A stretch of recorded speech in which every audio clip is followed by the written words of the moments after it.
America दूसरी तरफ ये आरोप लगा रहा है कि रूस ने बैठक में सेना वापस करने की जो बात की थी वो सिर्फ बात ही थी, वो दिखावा था, जबकि हकीकत में वो सेना को नए हमले करने के लिए एक जगह से दूसरी जगह शिफ्ट कर रही है। पिछले 24 घंटे में कितनी तबाही हुई है यूक्रेन में, हमने इसकी एक रिपोर्ट आपके लिए तैयार की है, देखिए।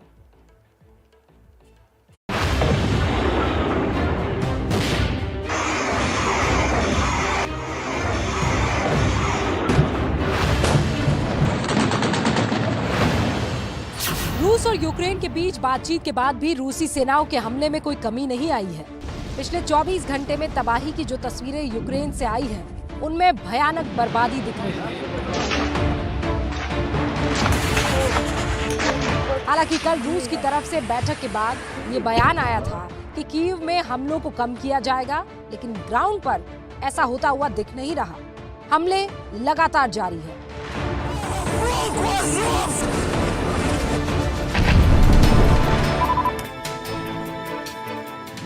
रूसी रक्षा मंत्रालय ने वीडियो जारी करके यूक्रेनी सेना के एक एयर डिफेंस सिस्टम S-300 को तबाह करने का दावा किया है। वीडियो में दिख भी रहा है कि S-300 एयर डिफेंस सिस्टम पूरी तरह से तबाह हो गया है। उसकी मिसाइल लॉन्च ट्यूब्स बिखरी पड़ी है।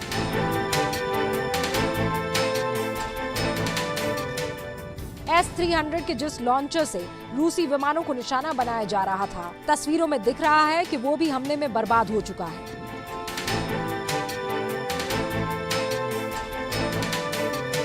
इसका राडार सिस्टम, मिसाइलों का भंडार, सब कुछ रूसी सेना की स्ट्राइक में खाक हो चुका है।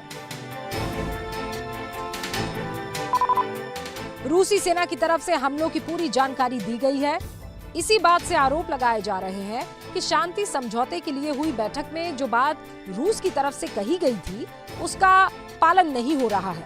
यूक्रेन के अलग अलग शहरों पर रूसी सेना अपने हमलों को कम नहीं कर रही है।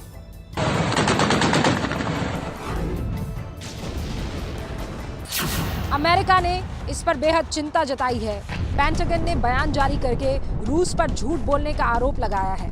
अमेरिका कह रहा है कि रूसी सेना अपनी तैनाती की जगह बदल रही है, सेना को हटा नहीं रही है। जो तस्वीर आ रही है, जो वीडियो जारी किए जा रहे हैं, उनसे साफ झलक रहा है कि अमेरिकी रक्षा मंत्रालय का रूस पर लगाया ये आरोप सही है, क्योंकि रूसी सेना के हमले हो रहे हैं और लगातार गोलाबारी और बमबारी जारी है।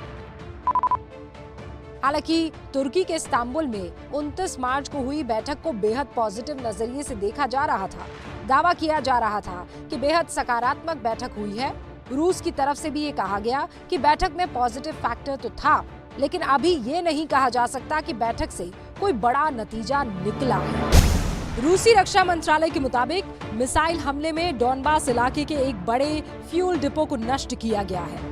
इसके नष्ट होने से यूक्रेनी सेनाओं को तेल की सप्लाई कट गई है। इसके अलावा दावा यह भी किया गया है कि अटैक में यूक्रेनी सेना के 2 बड़े डिपो, जिसमें बड़ी मात्रा में रॉकेट्स और तोपों में इस्तेमाल होने वाले गोले रखे गए थे, उन्हें भी बर्बाद कर दिया गया है। यूक्रेन को महीने भर से ज्यादा हो चुकी इस जंग से कितना नुकसान हुआ है, इसका अंदाजा फिलहाल तो तस्वीरों से लग ही पा रहा है। सैटेलाइट तस्वीरों में बर्बादी का पैमाना साफ दिख रहा है। सैटेलाइट से ली गई ये तस्वीरें मारियोपोल इलाके की है, जहां पर भयानक तबाही हुई है। वहां के मेयर ने दावा किया है कि रूसी सेना के हमले में कम से कम 5000 लोग मारे गए हैं। सैटेलाइट तस्वीरों में इमारतों को हुआ नुकसान दिख रहा है।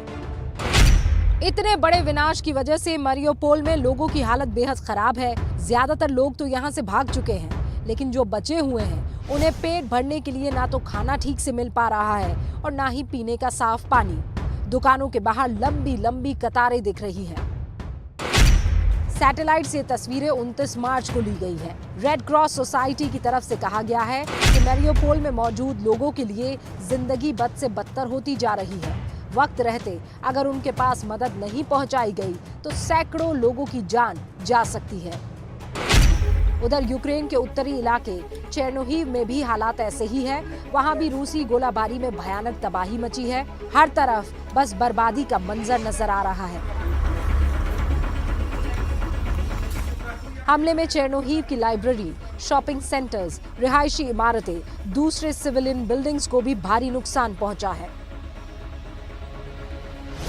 चेरनीहिव के गवर्नर ने रूसी राष्ट्रपति पुतिन पर बेहद कड़ा बयान दिया है।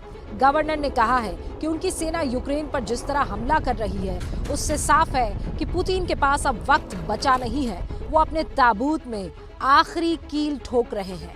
उधर यूक्रेनी सेना ने रूसी कब्जे वाले डॉनबास इलाके पर जवाबी हमला किया है, जिसमें दोनेत्स्क पर मिसाइल हमला शामिल है। दोनेत्स्क पर फिलहाल रूस समर्थक विद्रोहियों का कब्जा है। मिसाइल हमले में कई इमारतें नष्ट हो गई हैं, कई इमारतों को जबरदस्त नुकसान पहुंचा है। कुल मिलाकर यूक्रेन में ना तो शांति नजर आ रही है, ना ही अगले कुछ दिनों में इसकी कोई उम्मीद दिख रही है, क्योंकि रूस की तरफ से साफ कर दिया गया है कि समझौते वाली मीटिंग का कोई नतीजा नहीं निकला। यानी यूक्रेन वासियों को अभी कई और दिन हमलों को झेलना होगा।